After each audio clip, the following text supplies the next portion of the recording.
नमस्कार प्यारे विद्यार्थियों, आप सभी का हार्दिक अभिनंदन। जैसा कि आपको पता है कि स्टैटिक्स चल रही थी आप लोगों की, और इससे पहले वाली क्लास में और उससे भी पहले वाली क्लास में यानी क्लास 1 में मैं आपको आंकड़ों के बारे में समझा चुका था। केंद्रीय प्रवृत्ति के माप के आपस में क्या संबंध होता है, उन बातों को मैं समझा चुका था। फिर उसके बाद हम क्लास 2 के अंदर हमने माध्य और माध्यिका के बारे में डिस्कशन किया था। इससे पहले वाली क्लास में हमने अवर्गीकृत आंकड़ों की माध्यिका के बारे में समझा था, और आज वाली क्लास में हम लोग समझेंगे, सीखेंगे वर्गीकृत आंकड़ों के लिए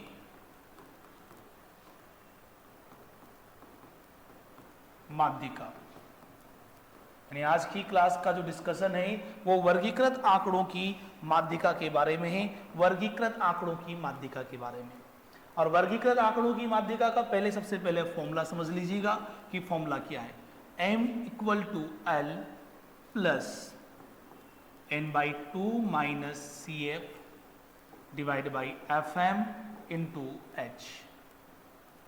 अलग अलग किताबों में अलग अलग लिखा जा सकता है, लेकिन उनके मीनिंग सेम रहेंगे बेटा। सबसे पहले हम लोग माध्यिका वर्ग की बात करते हैं।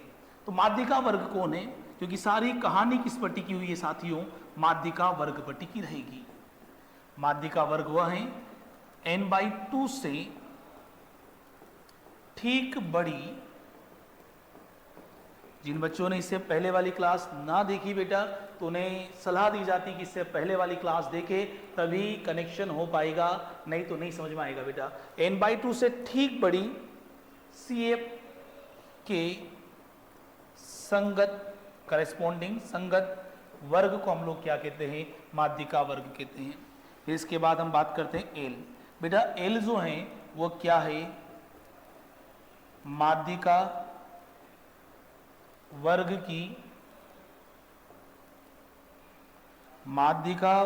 की निम्न सीमा। बोलो एल का मान क्या है बेटा, एल का मान क्या है? तो एल क्या है भाई, तो आपका जवाब आएगा माध्यिका वर्ग की निम्न सीमा, माध्यिका वर्ग की निम्न सीमा।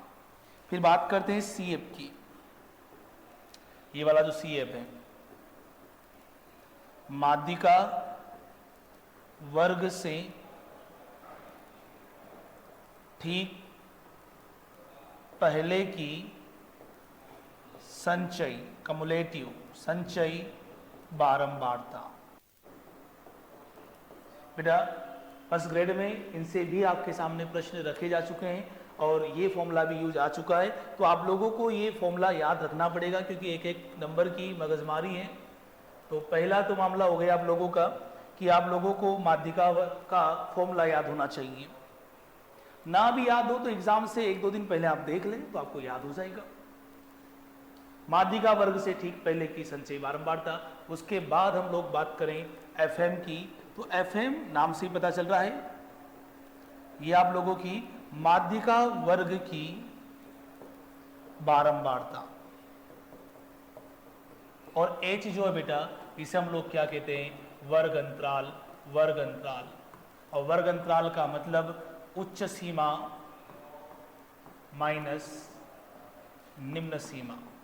ये फॉर्मूला आपको याद होना ही चाहिए। अगर आपको फॉर्मूला याद नहीं होगा तो फिर काम अटकेगा बेटा। तो आइए एक उदाहरण, आइए बच्चों इस उदाहरण के माध्यम से हम लोग वर्गीकृत आंकड़ों की माध्यिका किस प्रकार ज्ञात करते हैं उस बात को समझते हैं। सबसे पहले हम लोग वर्ग को लिख देते हैं। 0 से 10, 10 से 20, 20 से 30, 30 से 40, 40 से 50, 50 से 60 और 60 से 70। अब इनकी हम बारंबारताओं को लिख देते हैं कि इनकी बारंबारताएं क्या है। बारंबारता के बाद इनकी हम संचयी बारंबारता भी लिखेंगे, क्योंकि जब जब आप लोगों को माध्यिका ज्ञात करनी है तो संचयी बारंबारता का आंकड़ा तो निकलेगा ही निकलेगा।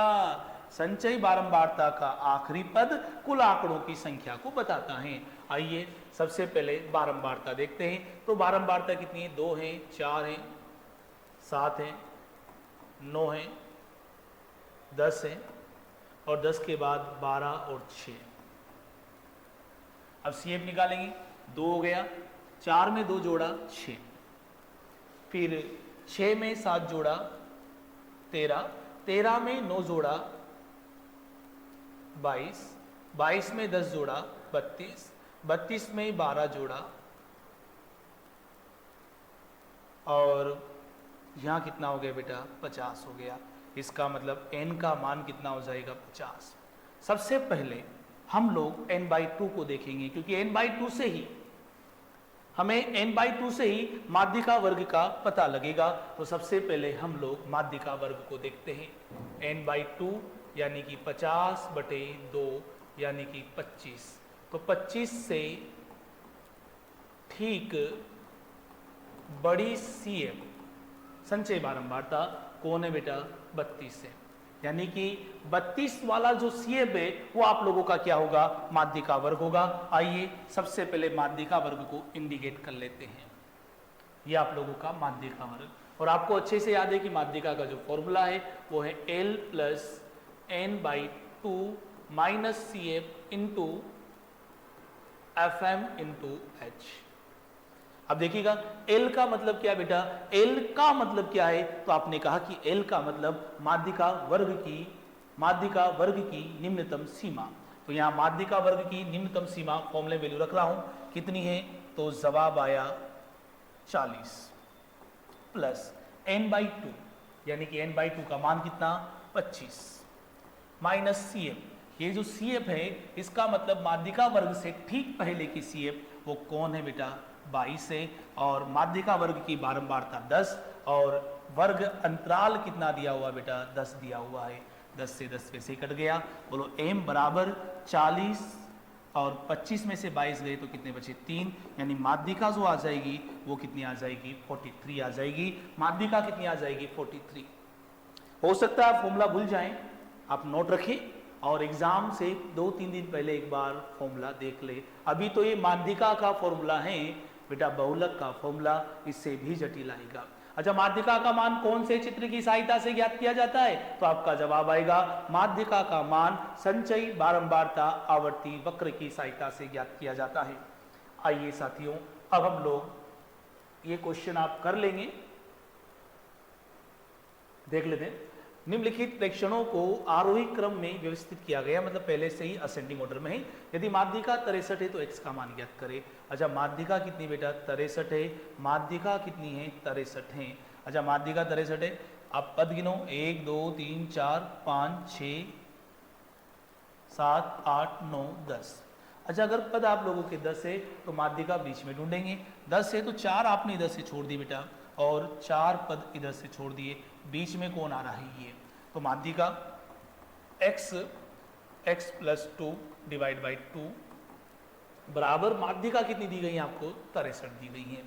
x और x कितना हो गया 2x + 2, 63 का डबल कितना 126, तो 2x बराबर कितना हो जाएगा 126 में से हमने 2 कम किया तो 124, x बराबर 2 × 12 2 दूनी 4, यानी कि x का जो वैल्यू है वो कितना है बेटा आपका 62 है।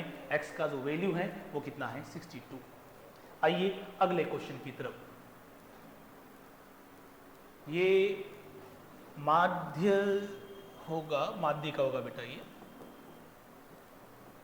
माध्यिका है, तो P का मान ज्ञात कीजिए। सेम वही क्वेश्चन है बेटा, आप लोग देखिएगा आंकड़े कितने हैं 1 2 3 4 5 6 7 8, तो 3 इधर से छोड़ दिए आप लोगों ने, 3 इधर से छोड़ दिए, दोनों का भाग लगा के, तो 2p + 3 3p + 2 / 2 बराबर कितना है आप लोगों का, बराबर कितना है 10 है। 10 का गुणा 2 से किया, कितना आ गया 20, 3 और 2 5। बेटा इसमें ज़्यादा समझाने की ज़रूरत नहीं है, इसलिए मैं ज़्यादा इनमें ध्यान नहीं दे रहा हूँ, आपको अच्छे से बताया कि करना क्या है इनमें। 3 और 2 कितना हो गया 5, और 3 और 2 वापस से 5, 5p बराबर 5 उधर जाएगा तो 15 हो जाएगा, तो बोलो p बराबर कितना आ जाएगा 3 आ जाएगा। तो p का वैल्यू कितना आ गया 3 आ गया। आइए समझते हैं क्वेश्चन। इसके बाद हम लोग बहुलक की तरफ चलेंगे। माध्यिका के एक क्वेश्चन और देख लीजिएगा आप लोग। 7 अलग अलग प्रेक्षणों के एक सेट की माध्यिका 21.5 है। बेटा आप लोग अपने स्तर पर भी पुराने पेपर सोल्व कर लीजिएगा और मॉक टेस्ट लगाते रहें। और आप जब मॉक टेस्ट लगाएंगे, आप किसी भी टेस्ट सीरीज को ज्वाइन करते हैं तो आपने जो स्टैटिक्स पढ़े हैं उनमें से आपको क्वेश्चन मिलेगा, बस थोड़ा सा शब्दों का हेर फेर होगा। और ये 19 से 20 बनाने की कलाकारी तो आपको आनी ही चाहिए। सुनते हैं क्या कह रहा है क्वेश्चन। 7 अलग अलग प्रेक्षणों की एक सेट की माध्यिका 21.5 है।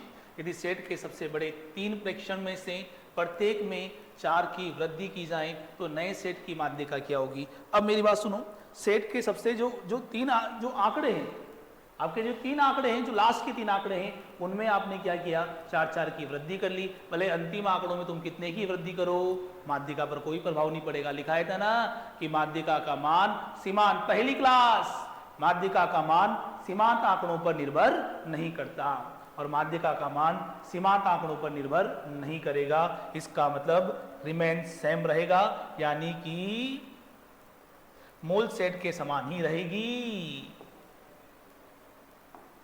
अब बात करते हैं बेटा, एक क्वेश्चन और देख लो। ये 48 के धनात्मक गुणनखंडों की माध्यिका ज्ञात कीजिए। ये भी क्वेश्चन आ सकता है। देखो, गुणनखंड नंबर सिस्टम में आपको बढ़ाए, गुणनखंड जो दी गई संख्या को पूर्णतः विभाजित करे।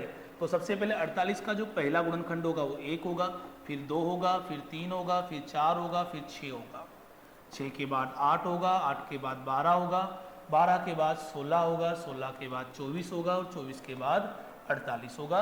ये इसके गुणनखंड आ गए हैं।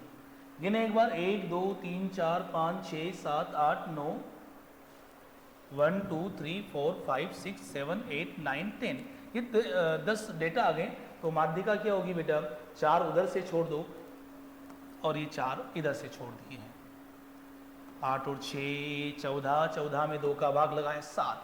अब बात करते सीधा बेटा बहुलक की तरफ आ जाते हैं। अब हम लोग बहुलक की तरफ आ जाते हैं।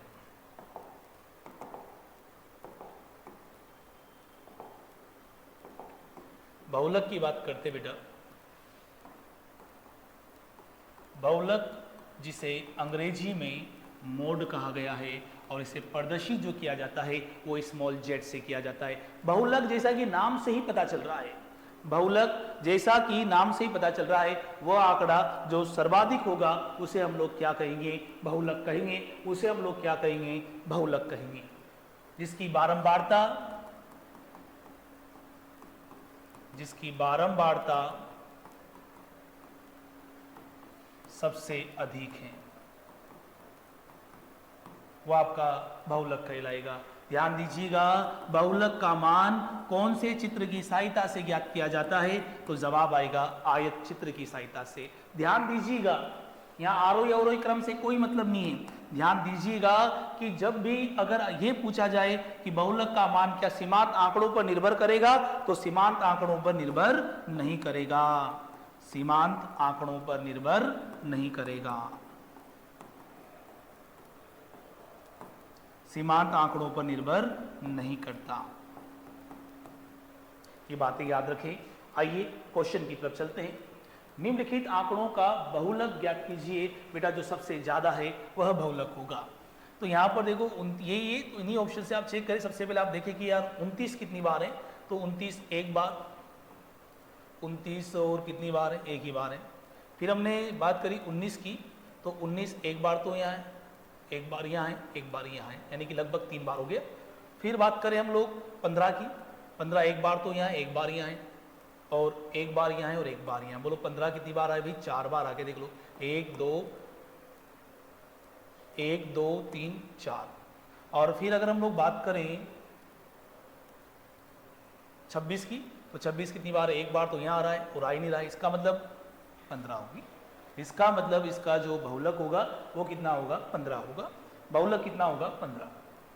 यदि निम्नलिखित आंकड़ों का बहुलक, सुनाई दे रहा आप लोगों को, यदि निम्नलिखित आंकड़ों का जो बहुलक है वो कितना बेटा, बहुलक जो है वो कितना, 12 है, तो के का मान ज्ञात कीजिएगा। बेटा ये कह रहा है कि बहुलक 12 है। ध्यान से सुनिएगा, ऐसे क्वेश्चन बहुत देखे जा रहे हैं। क्या बोला जा रहा है कि आंकड़ों का जो बहुलक है वो 12 है, इसका मतलब सबसे ज्यादा जो बार आएगा वो कितनी बार आएगा, 12 आएगा। अच्छा 12 यहाँ कितनी बार आ रहा है भाई, 2 बार आ रहा है। आपने देखा कि 12 भी 2 बार है, तो आप देखिएगा 11 भी यहाँ पर 2 बार है। तो ये आपस में लड़ रहे हैं कि भैया बहुलक मैं हूंगा, मैं रहूंगा। 12 कहता कि मैं रहूंगा, 11 कहता है कि भैया मैं भी 2 बार हूं, 12 कहता है कि मैं भी 2 बार हूं। लेकिन सवाल ने कहा, क्या कहा, क्या कहा मूर्खों, क्या कहा? सवाल ने कहा कि बहुलक 12 है। और साथियों अगर बहुलक 12 है इसका मतलब के की जगह 12 रखेंगे तभी। अब देखो 12 तो कोई बन नहीं सकता, के बन सकता, के वेरिएबल है। इसका मतलब के की जगह हम लोग क्या रखें ताकि यह भी 12 बन जाए, तो के की जगह क्या रखेंगे 12, ताकि के सबसे ज्यादा बार हो जाए। जब भी इस तरह का क्वेश्चन आ जाए तो बहुलक ही आंसर होता है, बहुलक ही आंसर होता है। अब हम लोग अगर बात करें, मैं आपसे कहूं निम्न बारंबारता सारणी का बहुलक होगा। बड़ा आसान सा क्वेश्चन है, आपके सामने बारंबारता सारणी प्रस्तुत कर रहा हूं।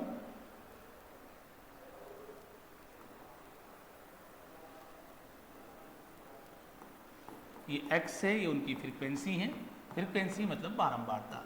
ये 5 7 8 9 2 1 1 2 3 4 2 1। तो बताइएगा इसका बहुलक क्या होगा? तो सबसे ज्यादा बारंबारता किसकी आ रही भैया? 4 है।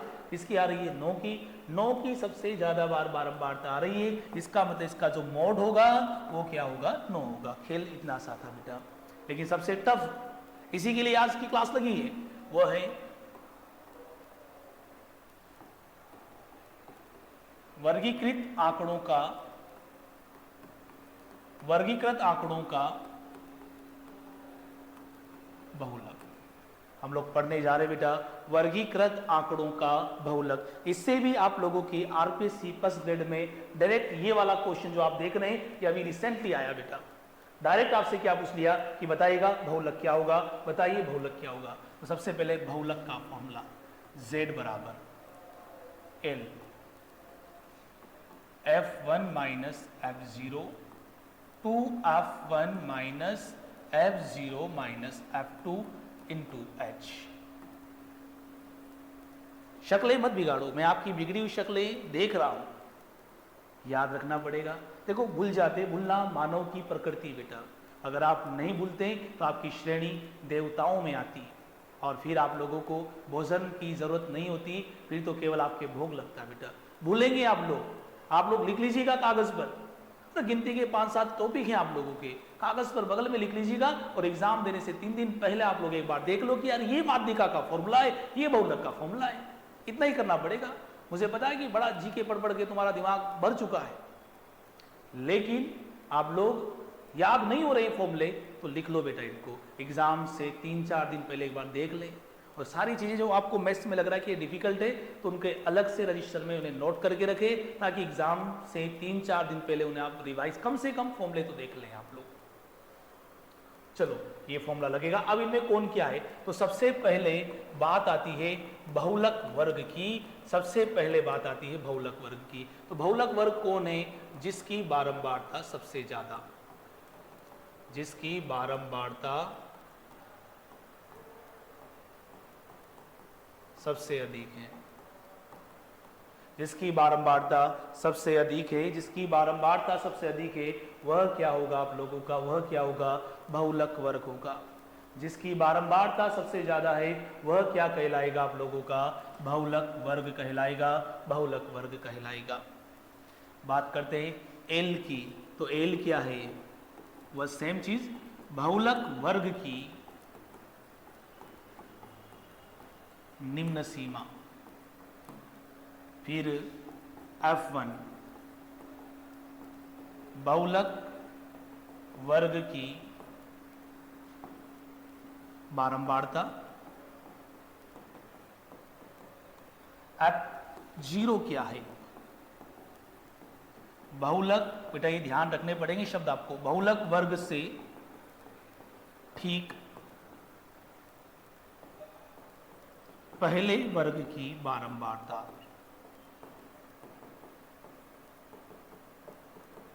और F2 क्या है?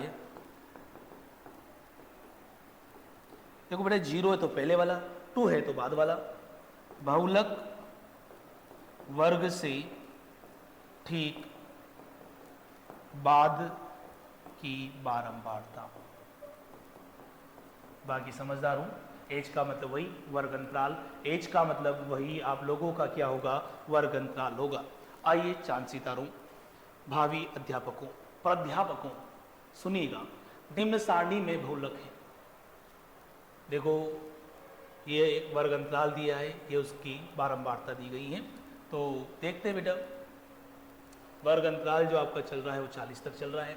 ये जस्ट आया हुआ है आप लोगों का संस्कृत डिपार्टमेंट में, 0 से 10, 10 से 20, 20 से 30, 30 से 40।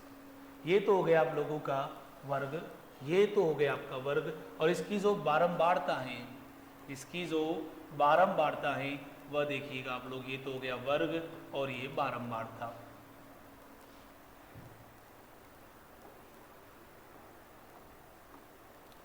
पहले वाले वर्ग की जो बारंबारता वो 9 है, फिर उसकी 45 है, उसकी 21 है और उसकी कितनी है, 8 है। सबसे पहले मैं आपको बता दूं कि बहुलक वर्ग कौन है। देखो ज़्यादा बड़ा नहीं आया, पर फॉर्मूला याद रखना पड़ेगा। सबसे पहले आपको ये देखना पड़ेगा कि बहुलक वर्ग कौन है। बहुलक वर्ग वो है जिसकी बारंबारता सबसे ज़्यादा है, और सबसे ज़्यादा बारंबारता 10 से 20 वाले की है, यानी कि ये आप लोगों का बहुलक वर्ग पकड़ में आ गया। अब बहुलक वर्ग पकड़ में आ गया तो मामला खत्म है। सबसे पहले फॉर्मूला एक बार और लिख देता हूं कि z बराबर L plus F1 minus F0 two F1 minus F0 minus F2 into H। मेरी बात को ध्यान से सुनिएगा, ये आप लोगों का F1 है, इससे पहले वाला F0 है और इसके बाद वाला F2 है। बस ऐसे याद रखिएगा आप लोग, इस तरह से याद रखें आप लोग। तो ये क्या हो गया, F1, F2 और F0 हो गया। चलो Z बराबर बोलो L का मान कितना है, तो आपने जवाब दिया 10। F1 का मान कितना है 45, F0 का मान कितना है 9, 2F1 यानी 45 का दुगना, 45 में 2 कर दिया मैंने। F0 कितना है 9 है और F2 कितना है आपका 21 है, और वर्ग अंतराल कितना बेटा 10 है। हर बार फिक्स नहीं होता है कि वर्ग अंतराल 10 ही हो। 45 में से 9 गए तो कितना आगे बेटा 36 आगे। ये आप लोगों का 21 और 9, देखो कैलकुलेशन कितनी आसान है, एग्जाम में आया क्वेश्चन, बिल्कुल कैलकुलेशन आसान है, बस आपको फॉर्मूला याद होना चाहिए था। 21 में 9 जोड़ा कितना बेटा 30 आया, 90 में से 30 कम किए कितना आगे 60 आगे, और इनटू में आपका 10, 0 से 0 कट गया। बोलो Z बराबर 10, 6 से 6 बार, यानी कि इसका जो बहुलक है वो कितना आएगा बेटा 16 आएगा। इसका जो बहुलक है वो कितना आएगा 16। स्टैटिक्स की आज ये आप लोगों के लिए 30वीं क्लास मैंने आपके सामने रखी है बेटा। इसके बाद अब हम लोग पाई चार्ट, बार डायग्राम, इनके क्वेश्चंस करेंगे और उसी के साथ आप लोगों का स्टैटिक्स समाप्त हो जाएगा। मिलते बेटा अगली क्लास में। इससे पहले आप लोग इस सारी क्लासों को देखें और इन्हें नोट करें बेटा, रजिस्टर में आप अच्छे से नोट करें और अपने स्तर पर इनके सवाल लगाते रहें आप लोग। मिलते हैं अगली क्लास में। बहुत बहुत धन्यवाद। और अभी तक आपने चैनल को सब्सक्राइब नहीं किया है तो आप सब्सक्राइब करें, और वो विद्यार्थी जो फर्स्ट ग्रेड की तैयारी कर रहे हैं उनके साथ जरूर शेयर करें बेटा, ये उन्हीं के लिए स्पेशल क्लास है।